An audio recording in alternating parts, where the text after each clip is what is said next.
really have too much to say. I just wanted to say welcome everybody for coming. And we have one big announcement we're making, that B-Sides Charleston is now an official 501c3. So we are now a nonprofit here in Charleston. So we are very excited where that'll take us. So come give back to the community, help us grow. Let's show people that Charleston really has some cool stuff going on with it.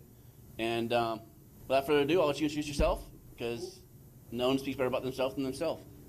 Thanks, man. Thanks. Enjoy. We'll go this way, there's wires. Yeah, there's. Hey, everybody. I'm Kevin. Hi, Kevin. Yeah. So, the one problem I have is they've told me I have to stand somewhat behind the podium, so I'm trapped. Right? I'm one of those people that I wander all off. So if I wander and you're watching on the video, oh well. So we're going to talk about Security Circus. This is okay. So we're going to talk about Security Circus. This is something that I've ranted about quite a bit on Twitter and Facebook and LinkedIn, and you guys get to sit here in a room and hear me rant again. I feel like we as an industry are shooting ourselves in the foot, and that's probably not a good idea, especially since what we do is so important. At least I think it is. I may be biased, you know. I'm a greedy capitalist, and my entire business depends on people thinking what we do is important, so I keep trying to push that motto. So I'll give you a little bit about myself. Basically, I'm the head nerd at Secure Ideas, a company we formed accidentally just over 5 years ago. It was one of those things where people just kept calling and saying, hey, will you do this on the side? And I kept saying yes. My wife says I have a problem with that. So, yeah, we can do that. No problem. I've been around the IT field for too damn long. I'm an old fart. I started about 25 years ago. Started in security about 15. 8 years ago, I became a consultant. Now, Secure Ideas, we do red team. We are part of the problem, probably, right? Our job is to come in, beat you up, tell you you suck, and leave. It is the world's best job, right? People ask all the time, like, hey, do you fix them? No. We point at you and laugh, but, you know, one of those things. We also do training and all that kind of stuff. I'm an IONS faculty member. If you don't know about IONS, it's awesome, but again, I'm biased. I've written a whole bunch of courseware. For example, I wrote the web pen testing curriculum and the mobile security curriculum for SANS Institute. That's what people, you know, people seem to like it, you know. One of those things, I haven't been with them for about 2 years now, so I guess that's okay. And I have what my wife says is the nerdiest thing I've ever done. I pointed out to her that she met me when I was 26, so she doesn't know. But I'm a member of the 501st. We are a Star Wars costuming charity group. So there's about 8,000 members worldwide. We build screen-accurate costumes, hence the clone trooper helmet I didn't want to leave on the table. And I knew if I left it on the table, I'd look out in the audience and somebody would be wearing it. So I'm like, okay, no, that's not happening. So we build screen-accurate Star Wars costumes and raise money for charity. We go to do hospital visits and things like that. You've probably seen us around if you've been anywhere and there were Star Wars characters there. Last year, my understanding is we raised $12 million for charity worldwide. So it's one of those things where everybody laughs when you say Star Wars costuming and then you say $12 million and they go, oh, maybe that's reasonable, right? So, and you'll hear a lot about my kids because I think that my kids are one of the reasons why security is such a big deal to me, right? Being the guy whose oldest daughter, who's now 13, but when she was 9, her identity was stolen because the hospital she was at was breached and they got her social security number, her date of birth, and everything else. Now, of course, it's okay because we got the letter that said they take security very seriously, which I'm sure they do, right? And they gave her a year of free credit monitoring. The problem with that was she was 9. She wasn't authorized, eligible to actually sign up for the free credit monitoring. So that's a scam. The hospital paid for a year. She couldn't use it, so they still got paid. They still got paid, right? That's a business you want to do, right? Here, pay me for something you can't use. Thanks. But oh well, right? But security is a big topic. I mean, there are actually TV shows dedicated to what we do. You know, I thought we had it made when in the State of the Union address, they mentioned cybersecurity. And yes, by the way, for the people who are cringing, I've given up fighting on the word cyber, right? I know, okay. Coffee. And, right? But I thought when the State of the Union mentioned cybersecurity, it was like, wow, we're real. We matter. And now there's a CSI Cyber, which I've not seen. I've heard it's awful. But, I mean, come on. We couldn't have expected much. If you ever watched any of the CSI shows, I believe that most investigators turn on lights in the rooms they're investigating. But for some reason in the TV show, they never do. Always irritated me when I watch the show. It's like, turn on a light, you could find the evidence better. But, you know, but everybody talks about security. Everybody does. I knew we had a problem when my grandfather asked me about security, right? When my father-in-law is talking about malware and phishing and things like that, not understanding any of it, but, you know, he asks about it, right? Oh, by the way, I got to warn you, I'm full of jokes and tangents, right? I'm full of lots of things. My eyes are brown. I do want to point out I did not say good jokes. I just said I have jokes. Like, okay, current favorite joke. Do you guys know why Walmart wasn't hacked? Not a Target. Exactly. It wasn't a Target. Right? I got a bucket list item. I got to introduce the CIO of Walmart, and I told that joke in his introduction. He didn't shake my hand. Right? Like, hey, he went like this. And walked around like, whoa. So, but security is a big deal, right? Everybody talks about it. Everybody's worried about it. We have PCI, you know, you must be this tall to ride the internet. We have HIPAA, which is spelled with one P, not two. But there's also tons of issues. Every time we turn around, somebody is announcing a new flaw, right? Somebody just said it to me this morning, right? We're an industry run by Google searches, right? And I thought it was excellent. He's right. You know, that is how people find out about us. And one of the things that the security field does is we try to drive as much attention. And in many cases, we do it in the wrong way, right? There's this idea that, well, if I hack it, people will pay attention to me, right? If I attack that system, if I find this flaw, I must be important, right? And it's not. And the worst part is, every single time we do this, when we start to go after systems that aren't ours, systems that we don't have permission for, systems that we don't control, we're actually causing more problems than we're helping. And that's not a popular opinion, right? As you can tell by the Twitter replies when I say it, right? It's amazing how upset people get when you tell them that their job sucks, right? What you're doing is wrong. What we're all doing is wrong in so many ways. And we make our jobs more difficult.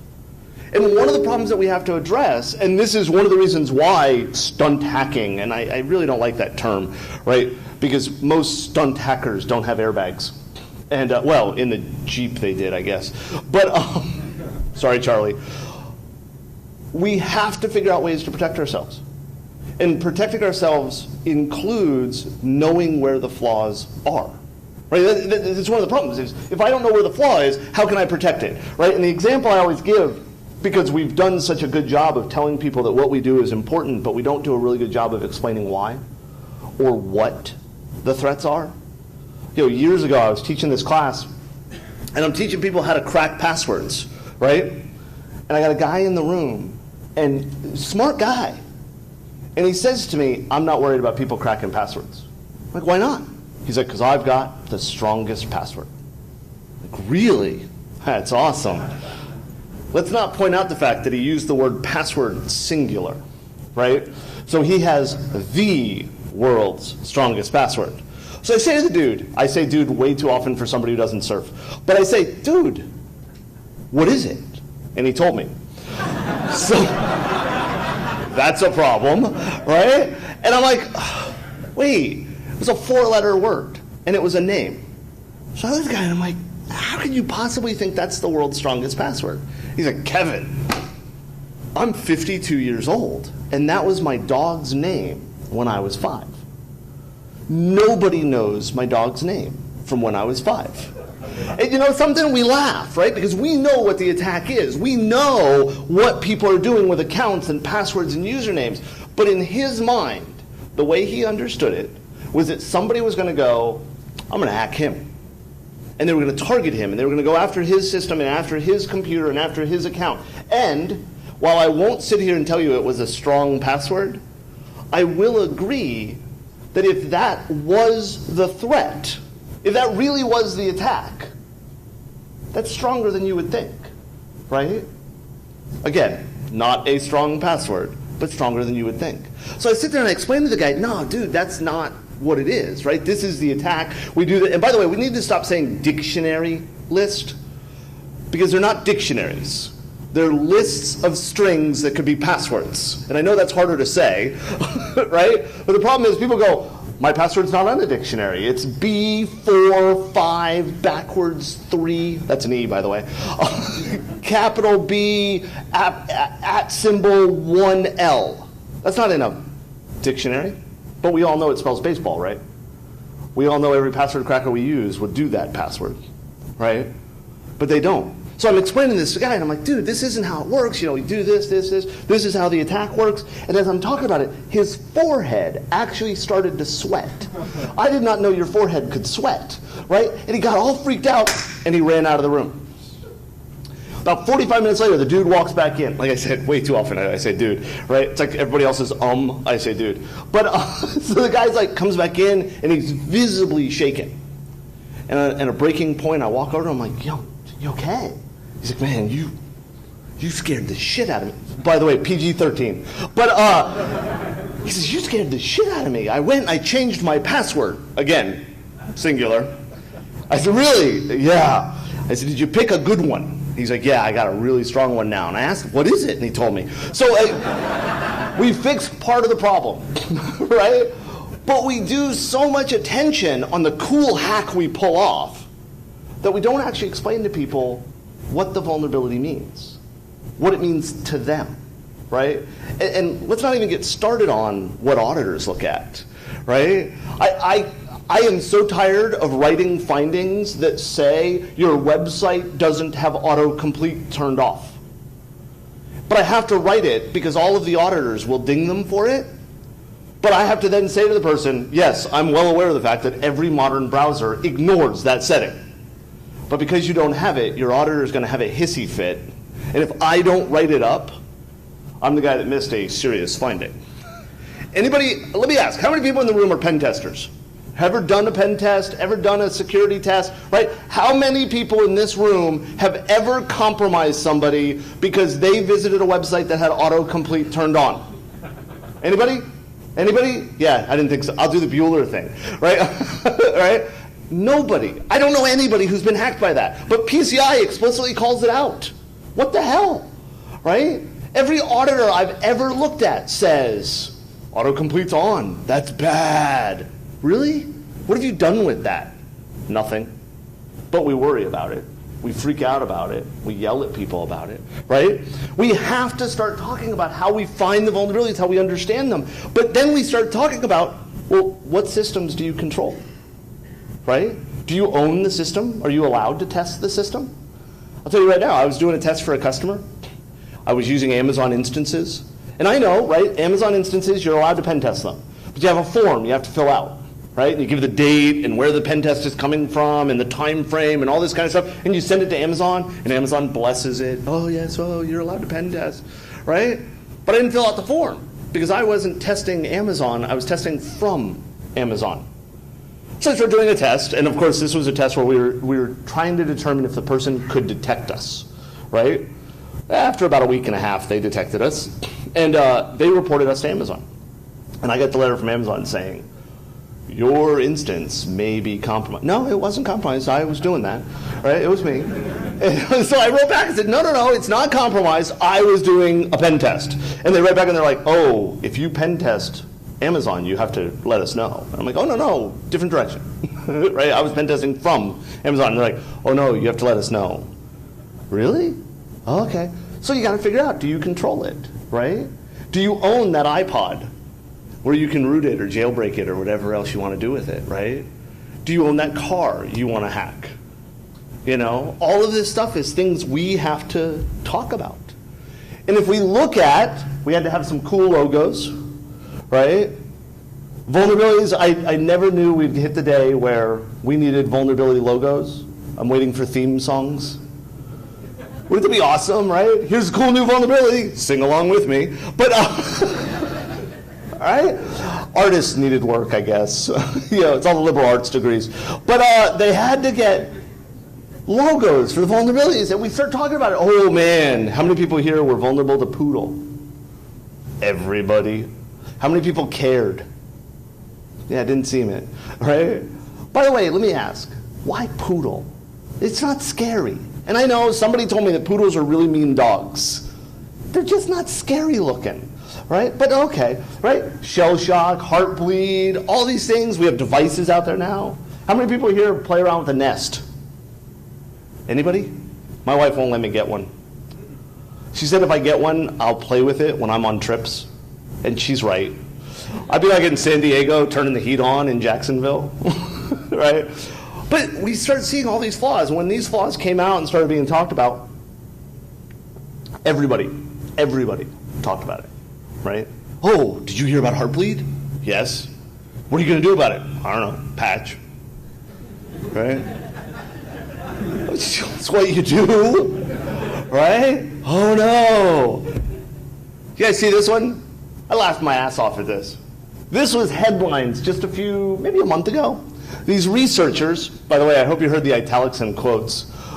These researchers in the UK determined there's this kettle that it's wireless. It connects to your internet, and you have a mobile app to. Now these are people that like tea, right? Like, I need to make sure my tea is okay. But they have wireless kettles, and these researchers did some research.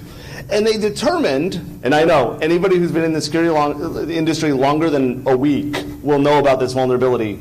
If you de-auth a wireless client, and then you have a wireless antenna broadcasting the SSID that wireless device was connecting to that's stronger than the antenna that's in the building, the wireless device will authenticate to the fake access point. Now, most of us read that and go, no shit. But in the UK, they had to research it, and they published an entire paper that said, oh my God, our tea is going to be screwed up. And they did all this research, and it was in the headline. BBC had an article about it. And I actually had customers call me and say, Kevin, what do we do about the kettles? I don't know. Fill them with water? I'm not really clear how to answer that question. What do you have one of these kettles on your network? And one of the guys is like, no. I'm like, well then, don't worry. Stop reading those articles. Stop clicking links. Because you know that's what they did, right? They clicked the link. It's awful. But don't click shit. But the one guy says to me, how would I know? How would you know what? How would I know if one of these kettles is on my network? So my only answer I can come up with is walk around and listen to the steam. Because I'm hoping they whistle, right? Like the tea kettles whistle?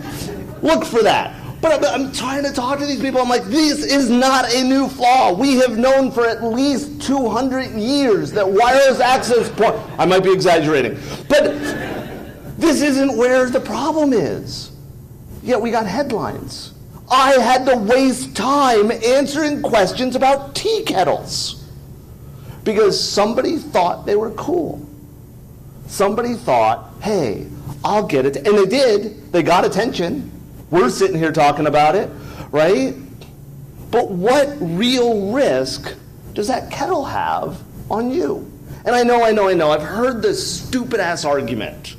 Well, if we can't program our kettles right, how can we program anything else right? And I hate to disagree. I'd like to believe, and I know many of my customers have proven me wrong, but I'd like to believe that people take security seriously in applications that require security. I honestly don't care if you can hack my tea kettle. I really don't. I don't care if you can hack my Nest. That was the one that was fun, right? Did you remember that one? About a year ago, maybe? They can compromise the Nest. How do they do it? Well, they have to take the Nest off the wall. They have to flash the EEPROM or something like one of these things. Like they have to actually physically touch the device to load a compromised firmware onto it. I don't know about you, but if people get into my house to touch my thermostat, I have bigger worries, right? They're in my house. I've got better things for them to grab than a Nest that they could buy, right? But hey, we see a lot of people talk about self-testing. We should be able to test ourselves. The problem is a lot of people don't know how to test themselves, right? How many people here know how to run Nessus? That's what I thought. How many of you know how to validate what Nessus is doing on the script that it ran against that system? Fewer hands went up, right? How many people here know how to write their own Nazzle scripts to test something custom for themselves? Even fewer hands. So we have to test ourselves, and I'm picking on Nessus just because it's a well-known, popular device, not software, not because there's anything wrong with Nessus, right? But most people don't know how to test themselves. And so because of that, a lot of people are like, you know what? For the greater good, I will fuzz the internet. We'll just attack anything we want. And the argument I've heard, right, from this guy. How many people know Rob?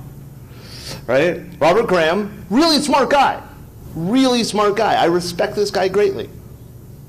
But I'll also point out that when Shell Shock came out, he scanned the entire internet for Shell Shock. And he posted this picture of a system that was vulnerable to Shell Shock. Now, many of you may not recognize that. That's a Wireshark window, right? It's got the full IP address of the device that was vulnerable, and it's him running a ping command against himself. So the way he determined that the system was vulnerable is he ran an arbitrary command. Yes, when I talked to him on the internet via Twitter, because that's the best place to have an argument, his answer was it wasn't arbitrary, he meant to run ping. This word you're using, you do not understand what it means, right? He's running commands on people's servers. Yes, I will acknowledge that running a ping command is not going to hurt anybody. But the guy who runs that system now has to respond, right? Because they don't know who Robert is. And even if they do, even if they know Rob, they don't know that all he ran was ping. The other problem we have is, I said to him, okay, we'll ignore the fact that we now have declared an incident. We'll ignore the fact we have to do incident response. We'll ignore the fact that many of these companies then had to hire somebody to come in and determine if the systems were compromised. Right, let's ignore all that. How do we know you didn't do worse? Right? Well, because I said I didn't. Okay, so let me ask you the next question. Did you tell this person they were vulnerable to shell shock? You're doing this for the greater good, right? You're scanning the entire internet to identify where all the vulnerabilities are. Have you notified a single one of the systems that were vulnerable? And the answer he gave was, no, they should come to my website and read my blog. Well, I didn't realize you were famous, right? I didn't know that paparazzi followed you around, that everybody knows you. Because that's the attitude, right? If you don't look at my site, if you don't read my blog, if you don't know what I'm doing, then that's your fault, not mine. We're not doing this for the greater good. In the most cases, this is an industry circle jerk. We all like to sit around and tell each other how cool we are. This is what I did today. What did you do today? Oh, well, I'm a badass. I scanned the entire internet. Screw you, hippie, right? That's not the way to do it. And we start seeing things, if I can hit the button. Do you guys remember this one? A researcher in Turkey took down the Apple Developer Network, right? If I remember correctly, it was down a week and a half, almost 2 weeks, right? Did not have access to it. I know this because I was testing some iOS apps during that time and couldn't get to the documentation that I was trying to research to help my client better develop their software because the Apple Developer Network was down. Pissed me off, right? This guy, he's like, and when you talk to him, when you talk to him on Facebook or Twitter or wherever, his answer was, well, Apple shouldn't have been vulnerable. Okay, you're right. That building shouldn't have been flammable. And his answer was, okay, well, fine, they shouldn't have been vulnerable. I'll agree with that. But why did you pull 100,000 records? Well, I had to prove the vulnerability existed. My answer to that is bullshit. Because I do pen tests all the time, and I don't pull 100,000 records to prove the site's vulnerable to SQL injection. I don't have to. I can run a count of the records I would have pulled and tell my customer I could have pulled 100,000 records, right? Or I can show them, look, I do this, the error message changes, you're vulnerable. Now, I'm not saying that I don't go and pull data. If it's in the rules of engagement and it's within scope, I will pull data. I'll pivot through that SQL server or Microsoft's or whatever, right, to get onto the internal network, if that's in the rules of engagement. You know, there's this paper that has a signature that says, I'm not going to jail for doing this. It's a nice paper to have, right? This guy didn't have it. He didn't need to pull 100,000 records to prove it. He had to pull 100,000 records so he could do a cool blog post and get attention. That's why he pulled 100,000 records, right? But don't worry. He posted this on Twitter. Apple, this is definitely not an hack attack. I am not an hacker. I do security research. Here's my YouTube video. Now, a couple problems with this. We'll ignore the grammar. He's from Turkey. I'm assuming English isn't his first language, right? But one problem, I'm not a hacker. It's amazing. Last night I robbed a jewelry store. I held a gun on the guy, but I said, don't worry, I'm not an armed robber. He still gave me the money. You can't self-identify as safe. You stole 100,000 records. Guess what? You are a hacker. This is a hack attack. You may not be malicious. You may just be stupid. Right? The other problem with this is Apple is following this guy. At least according to this guy, because he didn't tag them in the tweet. His assumption is he is so important that Apple follows him, right? No, they don't. They don't follow any of us probably, right? Except for Bill. Everybody follows Bill. Yeah. And of course, you know, he had to prove it further. Google Play crashed right after that, twice. Wasn't enough to crash it once. He had to do it twice. Why? Because he had to prove it was real. No. Again, all you're doing is dick waving. I mean, that's all it is. I'm bigger than you are, ha ha ha, look what I was able to do. I'm sorry. This is why we have a stereotype that we live in our parents' basement and eat pizza and can't get dates. And that's a stereotype. I'm not saying it's true, but this is why. Because we do stupid shit like this. And we encourage it. Right? I'll guarantee you that there are people up on this slide, there are images up on this slide that you look at and go, asshole. And there are also people up there that you look at and go, yeah, he's awesome. Right? Personally, weave. That's the first one for me. Right? It's just my opinion. Not saying it's yours, right? My opinion. I immediately think, asshole. The jester, I look at it and go, yeah, do it, stay frosty, right? But the reality is, there's not much difference between either of them from a perspective of what they're accomplishing, right? They're different people, they have different personalities, and Jester, of course, is an entire nation state in and of himself. My opinion, right? But we look at these things anonymous. How many people here look at anonymous and go, yeah, that's a good thing, right? The one that I just came out with, that they just came out with, right, was releasing KKK members. I don't know many people who can look at the idea that we're outing Klan members that are in positions of power and think to ourselves, you know, those poor Klan members. That's so sad. Nobody says that except Klan members, right? Most of us, I hope, look at it and go, yeah, shoot them. Racism sucks. And I say that as a white guy, right? But the reality is most people go, yeah, that's fine. Go out Klan members. That's a great idea. Well, except, you know, a week before they were supposed to release it, another asshole released a whole bunch of other names of people and pretended to be anonymous. Because you know how you're anonymous? You say you are, right? Who's in charge of anonymous? Nobody. So the guy releases a list of names. A whole bunch of the names. One of them was a Hispanic mayor over in like LA or something, like California. LA as if it's an entire state. Right? She's over in California and she's this, according to the people who talk about it, she's this wonderful lady. And I don't know about you, but I don't know many Hispanic Klan members, right? It's a guess, but she was outed as a Klan member, and she posted this thing, and of course, my favorite part was she said in her post, right, please take this down. You know that doesn't work, Barbara Streisand. It doesn't happen, but that got released that way. The same group, Anonymous, and I'm well aware that, like I said, anybody can be a member of Anonymous. For a while, they were releasing undercover police members' names, addresses, and phone numbers. And I don't care what your opinion of the police are, it's probably not a good idea. I have a friend whose husband was a cop.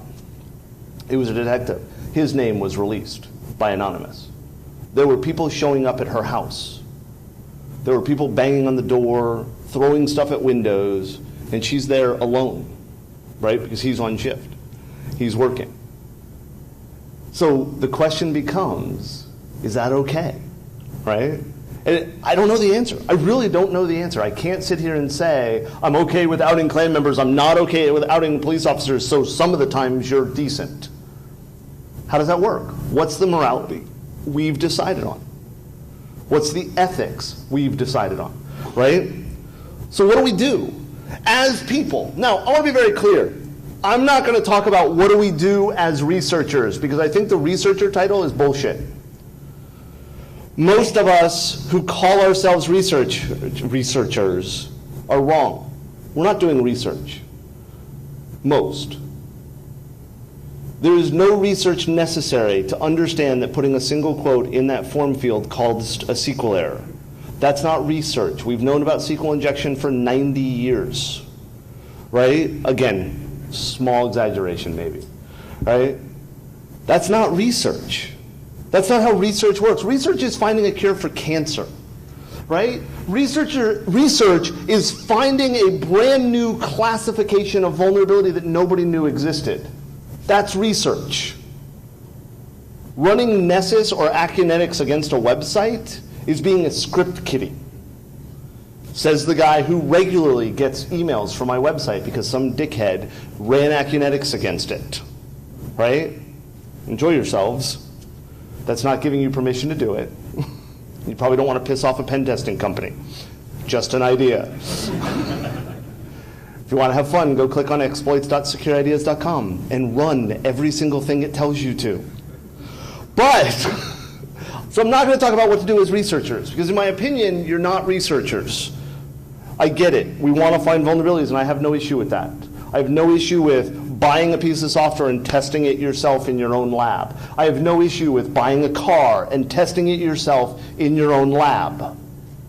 Your system, okay? But what do we do as the people who have to respond to this? What do we do as the people who have to manage the systems that are under attack? And how do we determine that the guy from Turkey isn't a hack attack, as he put it? How do we keep track of that? How can we possibly determine that? And I'll tell you that in most industries, us saying, that's probably Rob, is not enough when we go to the management. It's not enough when we go to the auditors. It's not enough when the next breach happens and they say, why didn't you respond to the previous one? I assumed it was Rob. Why? That's what he does, right? I know his IP address. He's at 127.5.5.6, right? It's an evil hacker at that IP address. So what do we do? There's a number of options. This, of course, is the first option. I don't recommend this one, right? Panic. Run around screaming, we're under attack! Shut off the internet! It's always my favorite. Don't worry, we have the dark net. I couldn't do it with a straight face. I tried. Ooh, the dark net. That's when you browse the internet with the lights off. Yeah, it's like blind SQL injection. It's SQL injection, but you keep your eyes closed. But, so panic, right? Run around. This is what our management does. How many people here have worked for an industry, a company, and had the owner of the company or management come to you and say, are we vulnerable to something, right? My old boss, Mike Porer, always tells the story where he was there, and this general walked in, and the general said, how many false positives did we see today? And he's like, 10, right? Whatever the number was. Good. How many false negatives did we see? None. Good. Right? Because the minute you see the false negative, it's not a false negative anymore. It's just the way it is. It's like that vendor. You guys remember the vendor that used to advertise? I don't remember the name of them. Negative Day Protection? You guys remember they had T-shirts? They said Negative Day. Do you remember the vendor, who it was? Oh, man, we got to pick on them. Because, I loved it, right? 0 day. Do we all agree that a 0 day is a vulnerability that exists that there is no patch for? Right? That's a 0 day. Well, one definition of a 0 day. So a negative day would be a vulnerability that doesn't exist. Pay me money, I guarantee you I will protect you against all non-existent vulnerabilities. And the best part is, it's agentless, it's cloud-based, awesome, right? Done. If you're not vulnerable to that attack, I will protect you against that attack. Right? That's what the vendor was basically announcing. Total different story. Right? But we could panic. Not a good idea. We could deny the problem. Can anybody say Cisco? Right? FireEye? No, it wasn't us. We weren't hacked. The picture, for the people who don't know, is Barbara Streisand's house. So it started the whole Streisand effect. I actually didn't know what the story was. I've used the term Streisand effect forever and never knew the story until I was writing this talk. I actually went out and researched it. Turns out some guy got in a plane and he photographed the entire coastline of California. And he posted it online, right? And Barbara Streisand, or Barbara Streisand's people, I don't know, right? Somebody associated with Barbara Streisand said, take that picture down. That's her house. We don't want people seeing it. It's on the beach. Boats see it, right? So they asked him to take the picture down. Before they asked him to take the picture down, according to the website, 6 people had viewed that picture. 4 of them were her lawyers. Or 2 of them, either way, one or the other, 4 or 2, were her lawyers before the cease and desist, right, before the takedown notice. After that, well, it's in my presentation, right, like everybody went, oh, I don't want to see that picture. What is it? What's going on, right? And it's the Streisand effect. The minute you say, don't look over there, I'm actually trying to figure out what kind of thing could we tell people to stop talking about secure ideas just to get us attention, right? Like, that's marketing. But that's what happened with Barbara Streisand. FireEye did it. How many people here remember the black hat pictures and videos of Cisco ripping pages out of the black? I swear that's why Black Hat doesn't give printed manuals anymore, right? But there's video of the Cisco people ripping pages out of the conference guide. How many people here saw that talk after that, right? I got copies of this stuff. People were like, I've got one without the pages ripped out. It's worth money, right? Put them on eBay and stuff. It was crazy. But it got more attention to the vulnerability than letting the talk run would have gotten. The same thing, how many people here remember when Ashley Madison got hacked, right? What was Ashley Madison's first response? We weren't hacked. That's not our data. Yeah, it is, right? It is your data. Oh, yeah, well, maybe we were hacked, but it wasn't that bad. Well, it was all our data. Yeah, I guess it was bad. Right? I mean, this is the process people go through. I remember back when I worked at InGuardians, right? Dan Kaminsky got hacked. You guys remember when Dan Kaminsky got hacked? We ran into a problem that one of our owners, Jay, had actually used one of Dan's servers to do a pen test of one of our customers. And he hadn't cleaned up after himself. And I'm not revealing it. It's in the information's available, right? And so when they dumped Dan Kaminsky's servers, there was a whole bunch of information about one of InGuardian's customers. Right? And I was like, oh, shit.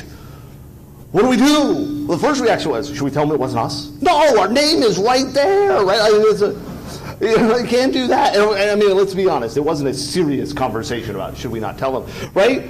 But then what you have to do is you have to respond. Right? Because no matter what you do, people are going to talk about it. People are going to out it. People are going to, it's going to spread around. Brian Krebs is going to have an article about it. And by the way, Brian Krebs should not be your intrusion detection system.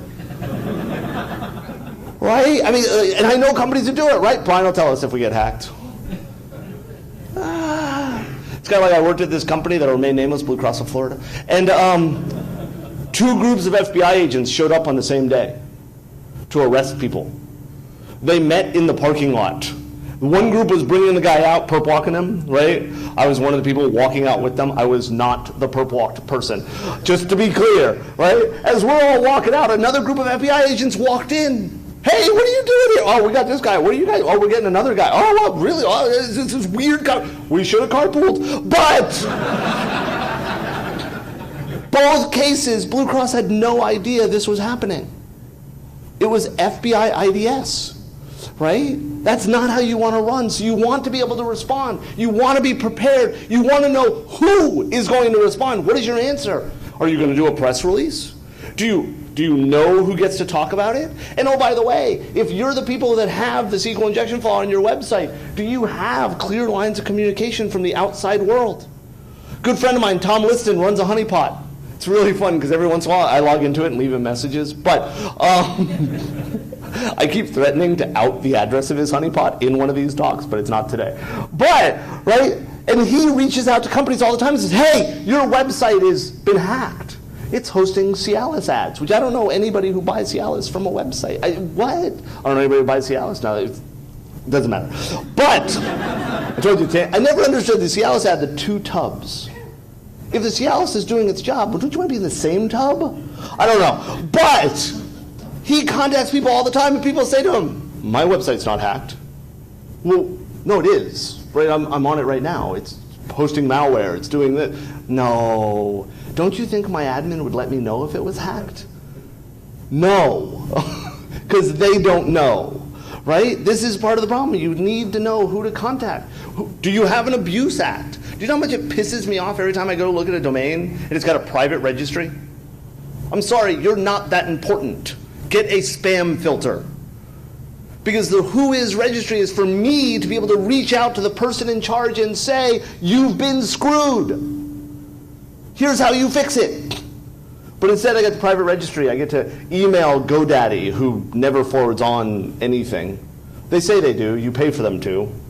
Maybe. Right? And then we need to start improving. We need to start fixing this stuff. Do you know how much it irritates the piss out of me to test the same site every year and just basically change the date on the report? You know that vulnerability I told you about 10 years ago? You're still vulnerable to it. You know when I told you you needed an abuse at contact and you still don't have one? Or it goes into an empty mailbox that nobody checks? Have you opened that mailbox up lately? How many messages are in it? Right? We need to start getting better. We have to become part of the business. Right? If we're not part of the business, if we're not truly understanding what's going on with the business, we can't possibly truly give them recommendations on how to fix it. I'd like to see researchers doing that. I'd like to see more researchers looking at defense. Right? Let's talk about how to fix things. Let's talk about how to stop things. Let's talk about how to make things better. Because as I said when I started this talk, and I mean this, we have kids. My daughter, Brenna, is going to grow up with a life of having other people have her identity. For the rest of her life, she's going to have to deal with the fact that other people are using her social security number. Why? Because a hospital screwed up. We can't fix all the screw-ups, but let's try to get better at it. Let's make it a little bit harder for the attackers, right? When Gil and I are sitting there and we get domain admin rights on your network from the internet in 37 minutes, you suck. Let's make it 2 hours, okay? Something. I don't know. Let's do something better. Let's start building out some standards, right? I actually think we should start licensing. I know that's not a popular opinion, but how many people, let me ask, how many people ever worked at a fast food job? Did you have to pee in a cup? Yeah. Almost every fast food restaurant I've ever worked at, I had to go pee in a cup, right? How many people here do serious security work? How many of you had to pee in a cup for your job? A couple, few, not many, right? How many people went through a background check, right? Did they tell you the results? What were they looking for?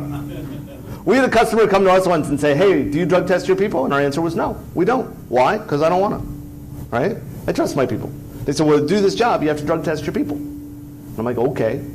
So we said, fine. We called the drug testing company. We had to look them up, Google, right? Called the drug testing company. They're like, what do you want to test for? I'm like, drugs. Right? And the company's like, well, which drug test? And I'm like, shit, I don't know. So I called the customer up. Hey, what drug test should we be doing? Their answer was, we don't know. What do you mean? You're the one requiring it. So my drug test was easy. What kind of drug is a white powder you snort up your nose? Anybody? You passed the drug test.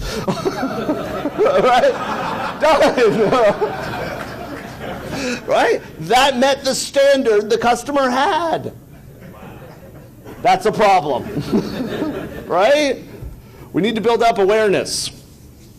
We need to have people understand what the flaws mean. We need us to understand what the flaws mean. We need to be aware of how the business works and how it impacts things. We have to have a true understanding of this stuff. And then finally, bug bounties. How many people here have a bug bounty at their company? Nice. Let me ask you a question. I'm going to put you on the spot. You raised your hand. And by the way, you're the only person in the room who raised your hand. Let me ask you a question. How much security testing do you do for your company? Quite a bit. Good. How well do you fix things you find? Immediately. Good. You deserve a bug bounty program. If you have a bug bounty program and I find cross-site scripting in the search box in your website, you fail. A bug bounty program should be, I have a built, well-done security process. Now let's go see what else we missed. A bug bounty program should not be the first step. Right? Too many companies do it. Hey, we have a bug bounty program. Really? What other security do you do? Well, we accept bug bounty submissions. No. Other security. Right? What's your SDLC? What is your monitoring process? Do you have a handle on what systems are even on your network? Right? Start looking for real security before you start doing this kind of stuff. And then go do this kind of stuff. Right? But if you're not doing security well at the beginning, why bother with this? Hell, let's be honest. If you're not doing security well in the beginning, why even hire a pen tester? Right? If I come in and I find vulnerabilities, if I find MSO 8067 on your network, right, you've wasted your money and time hiring me. Right? Because you should be able to find that yourself. You shouldn't need somebody like me. Right? So that's my rant for the day. You know, I hope you guys have a great conference, and I really want you to think about how do we do better? How do we, as an industry, find vulnerabilities, find out where the weaknesses are, but do it in a way that we're not screwing the entire world for our own edification? Right? That's all I want to know. So, thank you very much, everybody. Enjoy yourself.